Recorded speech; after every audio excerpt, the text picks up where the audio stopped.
오늘 함께 은혜 나누실 설교 제목은 오직 예수 믿음으로 살리라 입니다. 오늘 사실 하나님께 예배하러 나온 저와 여러분이 올 한 해만큼은 나는 오직 믿음으로 살았습니다 라고 결단하는 그러한 은혜와 고백의 믿음을 이루는 그런 결단의 시간이 이 시간 꼭 되어지기를 주님의 이름으로 축복합니다. 정말 본문의 이 저자 바울을 보면은 우리에게 이 믿음이 얼마나 중요한지를, 사람이 의롭게 되는 것은 오직 예수 그리스도를 믿음으로 말미암는 줄 아는 데에서부터 된다라고.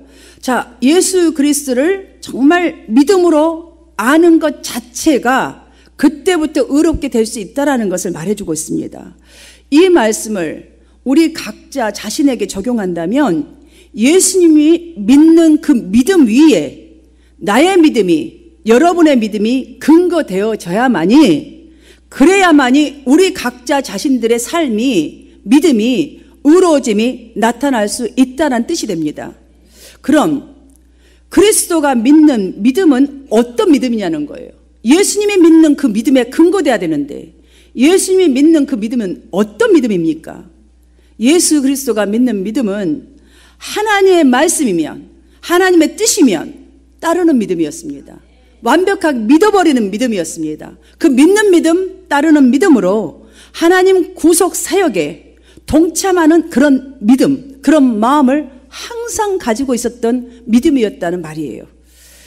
그 당시에 갈라디아 성도들에게 바울이 교훈하고자 한 뜻은, 그들이 그럼 예수님처럼 100% 예수님과 똑같이 구속을, 대속의 그 구속을 감당할 수 있느냐, 지금 그런 얘기가 아닙니다.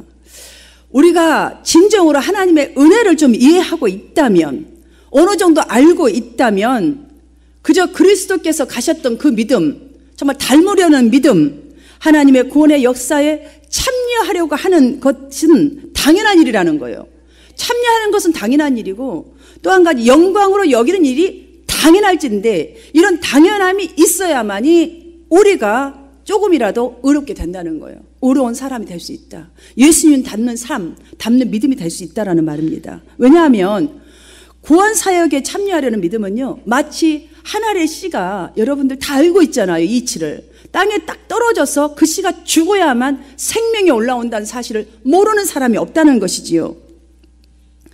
여러분이 어떠한 말이든 아니면 상황이든 어떠한 문제에서 느끼고 받는 그 감정, 그런 형편, 여러분 그곳에서 그 감정이 딱 올 때 여러분의 감정이 어떻게 표출이 되나요? 쌩쌩하게 살아버려요. 더 오히려 부드러운 마음이었을 땐 괜찮았는데, 이런 사건과 형편과 사정에 엄청난 문제를 딱 와서 감정을 건드리기 시작하면 그때부터는 내 속에 잠재고 있던 나의 모습에 이 쌩쌩한 감정들이 막 살아있다는 거죠. 이 살아있을 때, 감정이 폭발할 때에 여러분들이 이거 죽인다는 게 쉽던가요? 죽인다는 게 쉽지 않아요. 그런데 그 죽일 때에 죽이는 그 사람은 한 영혼 때문이에요. 한 영혼이 천하보다 귀하게 여기시는 그 하나님의 마음을 알기 때문에, 그래서 내가 아픔을 견디면서 행하는 자체, 그거 일이라면 곧 내가 마치 씨앗이 땅에서 떨어져 죽어가는 과정과 똑같은 거예요. 죽어갈 때 여러분들 그 쌩쌩한 딱딱한 씨가 심어졌는데, 그게 완전히 흐무트러질 때에 우리가 알 수 없지만 그 고통을 말할 수가 없다는 것이지요. 여러분들의 그 쌩쌩한 감정을 이겨낸다는 게 쉽던가요? 죽인다는 게 쉽던가요? 바로 그 생명을 낳기 위한 그 과정이에요. 예수님이 꼭 십자가를 지는 그 고통과 같은, 우리에게는 고통과 같은 그 죽어가는 과정과 같다 할 수 있습니다. 바로 거기에서부터 더 많은 이 생명의 태동이 있게 된다는 말입니다. 여러분, 주님이 정말 그런 짐을 짊어졌던 것처럼 나도 정말 주님에 대한, 이 구원에 대한, 하나님의 은혜에 대한, 하나님의 사랑에 대한 이걸 조금이라도 이해하고 있다면, 알고 있는 그런 믿음 정도라면 마땅히 당연하게 죽는 것이 당연할진데 그게 쉽지 않다는 거죠. 근데 그 쉽지 않는 그것을, 한 영혼을 살아내고 우리 가정을 살리기 위해서 우리가 고생하잖아요, 부모님들. 사실 근데 그 고생을 다 당연히 마땅히 생각하고 살잖아요. 자식을 위하고 우리 가문을 위해서. 그게 바로 죽는 씨앗이 심는 거잖아요. 마찬가지입니다. 믿음도 똑같습니다. 지금 여러분이 죽는 만큼 그 속에는, 여러분의 믿음 안에는, 행동 안에는 지금 생명의 태동이 있다는 사실을 잊지 마시기를 바랍니다. 이 이치를 보면서 이 말씀의 이치를 설명해 주는 이 바울이 말하는 이것 속에서 우리의 믿음 안에 죽음과 생명, 죽음과 삶이 한꺼번에 지금 작용하고 있다는 사실을 절대로 잊지 마시기를 바랍니다. 사실 우리가 이 말을 제가 해도 너무너무 머리로는 잘 알고 있어요. 너무너무 쉬워요. 머리로 아는 건 쉽습니다. 여러분 이미 알고 있습니다. 그러나 이 귀한 비밀이 가슴 속에서 깨달아져야, 정말 내 가슴에 알아져야 우리도 역시 그리스도의 십자가의 죽음에 동참할 수 있는 그런 행함이 나타날 수 있고, 그렇게 해야만이 부활의 영광이 여러분의 삶과 여러분의 믿음에 경험될 줄 믿습니다. 바로 이 비밀을 바울은 이렇게 알려주고 있습니다. 사람이 의롭게 되는 것은 율법의 행위로 말미암음이 아니요, 오직 예수 그리스도를 믿음으로. 율법의 행위로서는 의롭다함을 얻을 육체가 없다라는 것을 덧붙여 말해주고 있습니다. 이 말을 더욱더 알기 쉽게요, 설명한 사람이 또 한 분이 계십니다. 야고보는 이것을 바로 이렇게 설명했어요. 형제들아, 브라더 앤 시스터 다 부르잖아요. 먼저 만일 사람이 믿음이 있노라고 예수 믿는데 행함이 없으면 무슨 유익이 있으며 그 믿음에 아무 능력이 안 나타난다는 거예요. 그 믿음의 능이 자기를 구원할 수 있겠느냐? 누가 그 믿음으로 구원을 받겠느냐? 누가 너희들의 믿음을 보고 또 예수를 믿겠느냐? 이런 말을 해줬어요. 진짜 믿음을 가진 사람이라면 행함으로 자신의 그 믿음이 저절로 입증되느니라 라는 말씀입니다.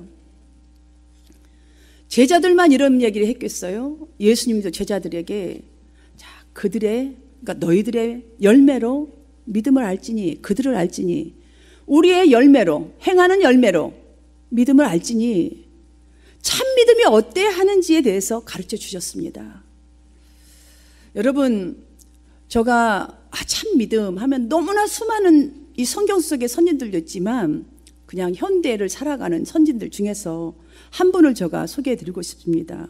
종교 개혁자, 정말 루터. 여러분, 정말로 종교를 개혁하고 진행했던 그 믿음, 당대에 부패한 교회와 사회와 신학을 성경적으로 다시 형성하게 하기 위한 그 믿음이 여러분 어느 날 갑자기 튀어나와서 되는 것 같습니까? 그렇지 않습니다. 저는 그분의 이 하나의 예화를 여러분께 말씀드리겠지만 이런 자그마한 거 하나하나에서부터 비롯해서 아마 그 믿음을 적용했기 때문에 이런 엄청난 일을 감당하고 정말 교회와 사회와 신학을 성경적으로 정말 재형성하는 개혁을 이루었지 않나라는 그런 생각을 해봅니다. 루터가 어느 날 꿈을 꾸었답니다. 아주 이상한 꿈이었습니다. 꿈에 사탄이 나왔습니다. 그 사탄이 루터의 제목을 하나하나 보이는 거예요. 기록되어 놓은 거 쫙 보이면서 너에게 이러한 죄들이 있으니 나와 함께 오늘 저녁에 지옥으로 가자, 이렇게 말하더래요. 그러니 이 말을 들은 루터가 내 죄가 그것밖에 없소? 자, 이 말 한마디 속에서 여러분 그분의 믿음을 알 수 있어요. 꿈이지만 아니 내 죄가 그것밖에 없단 말입니까? 라고 다시 물었어요. 묻자 사단은 다시 또 막 가더니 여러 곳을 다니더라는 거예요. 꿈속에 보니까. 그러더니 몇 가지 제목을 더 추가해서 기록한 것을 루터를 딱 보이면서 이제는 딱 보이니까 루터가 하는 말, 이제는 더 없어?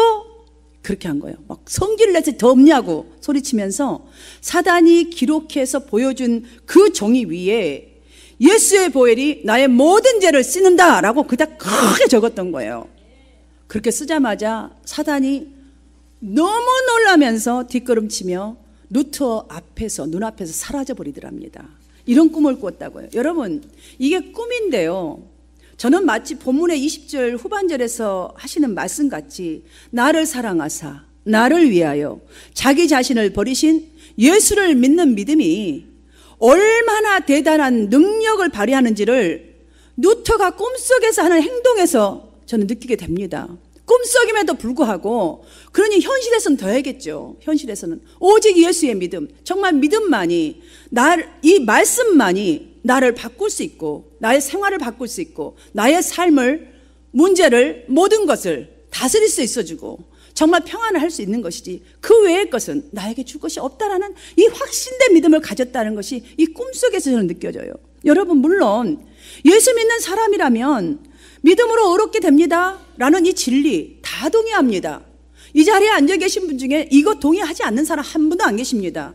이 성경 말씀이 온전히 내가 행한다면 의롭게 된다는 것 누가 모르는 사람이 있습니까? 다 동의하지요. 그런데 이 진리를 여러분이 듣고 계신 이 하나님의 말씀을 우리 삶에 적응하는 데 있어서는 각자의 입장에 따라 다른 것 같아요.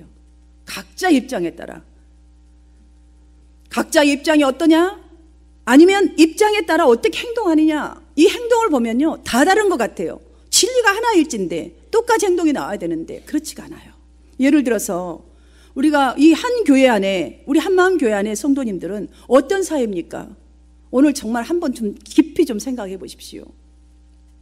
영원히 함께할 천국 백성이니까 피를 나누는 형제 자매보다 더 친밀한 사이입니다. 사실 실질적으로. 그러면 이 정도로 친밀한 사이면 이 정도로 영원히 함께해야 되고 사랑할 사이인데 서로 격려해야 합니다. 서로 도와줘야 합니다. 서로 흠점이 보이면 덮어줘야 합니다. 더 사랑해야 합니다. 그러면서 믿음의 힘을 더 키워가야 합니다. 복음의 능력이 무엇인지 우리가 표출해야 합니다. 표출이 나타나야 합니다. 모든 면에서 생명을 낳아야 되고 복음의 부흥이 일어나야 합니다. 우리의 삶 속에 힘이 더해져야 합니다. 우리가 서로 더 도와야 합니다. 그런데 오히려 서로 시험을 주고받고 믿음의 힘을 소멸하는 죽이는 일이 일어나고 있습니다. 여러분 교회 안에서 오늘 본문의 앞부분에서도 보니까 사도 바울은 갈라디아 교인들에게 베드로를 공개적으로 지금 책망하고 있음을 보여주고 있습니다. 여러분 그런데 이 바울의 책망을 보면 우리가 시험을 주고받고 믿음의 힘을 소멸시켜버리는 것과는 너무나 우리의 모습과는 다르게 복음 안에서 하나 되게 하는 책망을 하기 위해서 지금 유대인들의 행동들을 딱 꼬집어서 지적하고 있습니다. 그 지적은 바로 유대인들 또한 이방인들도 구원을 얻을 수 있다고 하는 것은 동의합니다. 환영하지요. 그들 또한 그렇습니다. 여러분 마치 이것과 같죠. 예수 믿겠다고 교회 오는 사람 성도들 모두가 환영하지. 누가 당신 과거에 어땠습니까? 지금 어떻습니까? 교육은 받았습니까? 물질은 있습니까? 이거 해서 교회 받아주나요? 똑같아요. 그들도 이방인들 구원받는 거 다 환영했어요. 그런데 유대인의 입장은 이방인 너희가 구원을 받았다고 하면 저 죄인인 너희들이 구원받았다고 하면 자기 자신들처럼 그러니까 유대인들은 지금 율법을 잘 지키는 편이잖아요. 그러다 보니까 모세의 율법을 제대로 지키라는 거예요. 율법의 가장 핵심적인 그 믿음의 증거라고 할 수 있는 왜 할례를 받지 않느냐. 그것은 믿음이 아니다. 이걸 지속적으로 꼬투리를 잡는 거예요. 뭐 교회 오면 여러분들 판사입니까? 뭐 때문에 꼬투리를 잡는지 모르겠어요. 그러니 나도 힘 빠지고 상대도 힘을 빼버리는 거예요. 여러분 저는 여러분에게 꼭 이 말씀 드리고 싶습니다. 유대인이 믿는 예수 공동체 그리고 이방인이 믿는 예수 공동체가 오늘날 교회 안에 있다면 우리 한마음 교회 안에 있다면 바울이 책망하는 그 당시와 같은 이 사건은 끊일 날이 없어요. 끊일 날이 없다는 거예요. 이거 복음 아니에요, 여러분들. 우리 알아야 합니다. 죄인인 인간이 하나님의 법을 어떻게 다 지킬 수가 있습니까? 그나마 조금 지킨다고 해서, 그나마 조금 말씀 따라 산다고 해서 그 율법의 조항을 드러내가면서 생각해가면서 이렇다네 저렇다네 정죄하고 판단하는 이런 우리의 모습으로 인하여서 생명을 살리는 은혜와 능력의 복음을 전파해야 할 교회는 나 한 사람 때문에 내 주위의 이 사람 때문에 세상으로부터 손가락질을 받게 되는 것입니다. 이러한 모습을 보니 누가 교회로 오겠습니까? 누가 예수를 믿겠습니까? 사랑하는 여러분, 그러하게 바울은 이렇게 저주했습니다. 저주라는 단어를 연이어서 사용하면서 복음 외에 다른 복음을 전하면 저주를 받을지어다. 여러분 너무 무서운 말이에요.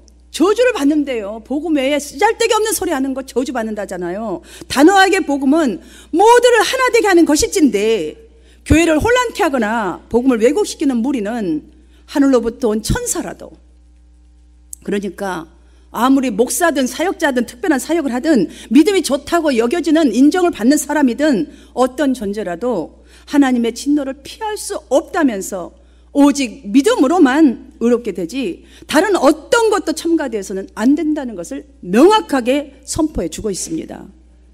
여러분 어떤 것을 느끼시나요?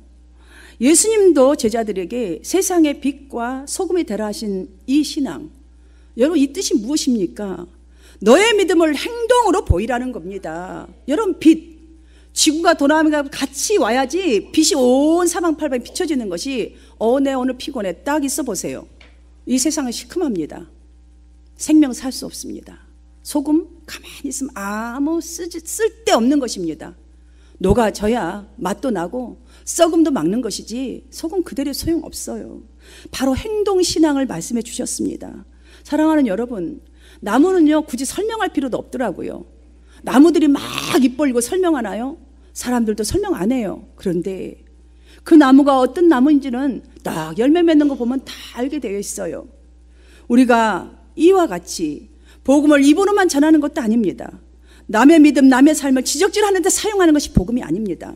저와 여러분의 예전과 다른 모습, 변화된 행실을 사람들이 보면, 보고 느끼면 배울 점이 있을 그때에 저 사람 진짜 예수 믿는 사람이구나.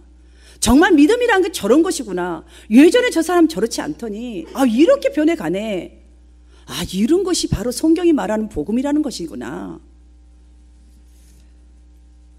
바라옵기는 저는 바울의 이 책망이 정말 저와 여러분에게 하는 책망으로, 정말 우리에게 주는 신앙 명약으로 받아야겠다는 마음이 너무나 간절합니다.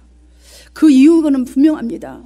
세상에 영향력을 주어야 하는 예수 믿는 우리가 진리를 왜곡하는 행동을 한다면 여러분 절대로 진리는 바로 세워지지 않습니다. 나 때문이에요. 우리 삶 가운데 뿌리박고 있는 어둠은 절대로 떠나가지 않습니다. 왜냐? 내가 맡고 있어요. 하나님이 주시고자 하는 평안, 그 행복, 능력 누릴 수 없어요. 내가 맡고 있기 때문이에요. 사단의 종로로 타고 있기 때문이에요. 지금 사단이 역사하고 있잖아요. 그 속에 어떻게 하나님이 주고 싶은 것이 열매가 맺어지겠습니까? 저는 오늘 말씀을 마치기 전에, 정말 올해가 다 보내기 전에, 이제 오늘 이번 주일이 1월 마지막 주일입니다. 1월을 탁 시작하니까 벌써 마지막 주일이에요. 정말 올해가 가기 전에 바울이 교훈하는 몇 가지 것들을 다시 한번 우리가 기억하면서 또다시 결단하고 새 걸음을 걸어가기를 원합니다. 그는 믿음 안에서 살고자 한다면 너희들이 첫 번째로 육체의 의를 나타내지 말라고 이렇게 권면해 주고 있습니다. 우리는 종종 내 것이 아닌 것을 내 것으로 착각할 때가 참 많았다는 생각이 들어요. 우리라고 할 것도 없어요. 제가 말씀을 연구하면서, 저는 연구하면서 은혜 받고 연구하면서 회개하고 연구하면서 내 자신을 좀 많이 돌아봅니다. 많은 착각 속에 살았구나. 예를 든다면 우리가 남의 물건이든 물질이든요 빌려다가 오랫동안 쓰잖아요. 그래서 날짜를 정해놓고 빌려주고 언제 갖고 와, 언제 빌려준 거 돌려줘, 이게 있는 것 같아요. 그렇지 않으면요 지속적으로 쓰다 보면 그것이 마치 내 것이 그냥 착각하는 이것이 우리에게 있더라고요. 나에게 있더라고요. 나에게. 그래서 돌려줘야 할 때면요 희한하게 꼭 내 것 억지로 주는 것처럼 약간의 아쉬움 같은 게 뭔가가 있어요. 더 쓰다 줘야 되는데 돌려주는 거 아닌가. 아주 못된 것이 있어요. 소개가. 그것도요 너무 웃기는 것은 귀한 것일수록, 많은 것일수록 그 착각을 더 빠져요. 돈도 많이 빌려보세요. 막상 갚으려고 하면요 그거 참 쉽지 않아요. 이게 희한하게 더 심해지더라고요. 그런데 여러분 엄밀히 한번 보세요. 정말 귀한 거 우리 생명입니다. 자식이지요. 우리의 은사도 귀하고 건강도 정말 귀합니다. 여러분의 가진 물질 정말 귀해요. 그런데 여러분 이 시간 주님이 갖고 오라면 내려놔야 돼요. 너 지금 생명 와라 딱 놓고 가야 돼요. 아니에요 내일 갈게, 절대 안 돼요. 우리 거 아닙니다. 여러분들 자식, 물질, 여러분 경험, 돈, 하여튼 다 우리 거 하나도 된 게 없더라고요. 사랑하는 여러분, 그렇다면 우리에게 맡겨주신 이 소중한 것들을 주님이 원하실 때에, 명령하실 때에 그때그때 드리겠다는 마음으로 살아야겠다는 거예요. 그때그때 드리는 마음으로 사시기를 주님 여러분 축복합니다. 이것이 살아나는 길이요, 이것이 성공할 수 있는 길입니다. 그래야 우리가 이런 마음에서 일할 수 있습니다. 여호와의 위대하심과 권능과 영광과 승리와 위엄이 다 주께 속하였사오니 천지에 있는 것이 다 주의 것이로 소이다. 역대상 29장 11절 보면 이런 고백이 있는데요. 바로 이런 마음이 바로 주님의 말씀을 쫓아 행할 수 있는 능력이 되는 것이고, 이 능력이 이끌어져서 주님의 권능과 영광을 받아 누리는 믿음과 삶을 살아낼 줄 믿습니다. 그 다음으로 바울이 권면한 게 있습니다. 우리가 오직 예수의 믿음으로 살려면 두 번째로 매일 주님과 교제를 다시 시작하는 마음으로 살라는 교훈을 해줬습니다. 매일 해야 돼, 매일. 왜냐? 매일 3시간이잖아요. 매일이 마지막 시간이에요, 우리에게는. 다시 올 수 없는 마지막 시간이라는 거죠. 그러니까 주님과의 교제도 오늘 다시 시작해야 되는 거예요. 그래야 우리가 성령 충만할 수 있습니다. 19절 말씀을 함께 받들어 읽도록 하겠습니다. 시작. 내가 율법으로 말미암아 율법에 대하여 죽었나니 이는 하나님에 대하여 살려 함이라. 여러분, 죽는 이유를 분명히 말씀해 주었어요. 하나님에 대하여 살기 위해서. 여기서 율법에 대하여 죽었다는 이 말은 바울 자신이 지금까지는 율법을 행한다고 생각하면서 열심을 다했단 말이지요. 그 행한 것들을 보니까 은혜가 되지 않았어요. 단 한 가지도. 이거를 정말로 말씀을 통해서 깨달은 거예요. 복음을 통해서 깨달은 거예요. 예수님의 말씀을 통해서. 무엇을 깨달았냐? 오염된 자신의 이 상태로는 율법이 요구하는 걸 절대로 이룰 수 없다는 것을 깨달은 거예요. 그러니까 잘난 자나 못난 자나 지속적으로 깨달음을 갖고 변화되어 가는 것이지, 내가 한 가지 제대로 뭘 한 것 때문에 율법을 완성시킨 자로 살아갈 수 없는 존재가 인간이라는 걸 깨달은 것입니다. 그래서 지금 바울은 이렇게 고백하잖아요. 내가 그리스도와 함께 십자가에 못 박혔나니 그런즉 이제는 내가 사는 것이 아니요 내 안에 그리스도께서 사신 것이라고. 여러분, 율법에 대하여 죽었다는 것은 바로 이런 모든 것들을 완벽하게, 정말 오염된 나로서는 할 수 없다는 걸 알고 완전히 버렸다는 거예요. 끊어버렸다는 거예요. 그래서 이제는 십자가에 못 박혀 죽는, 주님과 함께 죽는 이 삶. 뭐냐? 내 안에서 주님께서 완벽하게 사는 율법의 자유를 누리기 위한, 정말 하나님 앞에서 대하여, 하나님 앞에 떳떳하게 살기 위하여, 하나님의 영권과 권세를 받는 그런 삶을 살기 위하여 나는 이 모든 것을 버려놓으라 라고. 그것도 갈라디아 교인들에게, 즉 이 말은 무엇이냐면 많은 사람들 앞에서 아예 명명백백하게 선포했어요. 여러분, 우리 자신도 이렇게 나의 부족함을 선포할 줄 아는 그런 은혜가 있기를 바랍니다. 그런데 여기서 중요한 게 있습니다. 우리가 절대로 놓쳐서는 안 될 한 말이 있습니다. 접속부사 그런 즉입니다. 왜냐하면 이 말씀이 굉장히 중요합니다. 그런 즉이란 말은 나는 실제로 예수님처럼 십자가에 딱 못 박혀서 누구를 위해서 죽겠다고 박혀버린 게 아니라는 거예요. 여전히 살아있는 육신이라는 거예요. 여전히. 그러나 그때마다 놓인, 내 앞에 놓인 십자가, 그 십자가 같은 고통의 문제, 정말 내 영혼이 그냥 살아서 도저히 용서할 수 없는 이 문제, 내가 옳다고 확신하는 그 문제, 그 정욕, 이 마음들, 이런 것들을 다 못 박아야만이 내 안에 계시는 성령님, 내 안에 계신 그리스도께서 사신다는 이 확증의 역사가 일어난다는 뜻이에요.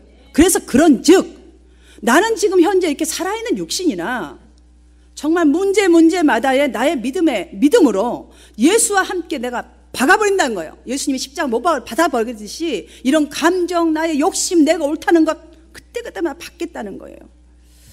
좀 짊어져 보겠다는 소리 아니겠습니까? 그렇습니다. 제가 이 말씀 앞에 참 많이 돌아보고 저도 회개합니다. 여러분에게 고백합니다. 누구를 들먹일 것도 없더라고요. 그동안 겉으로는, 저 나름대로는 난 속도 그런 줄 알았죠.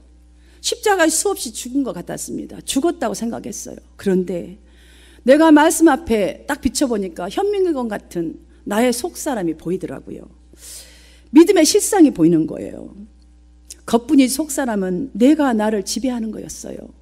죽은 것 같이 아야 하면서까지는 참는 정도 되는데, 거기에 아야 하며 죽으려고 한 거기에 내가 왜 죽어? 내가 뭘 잘못했는데?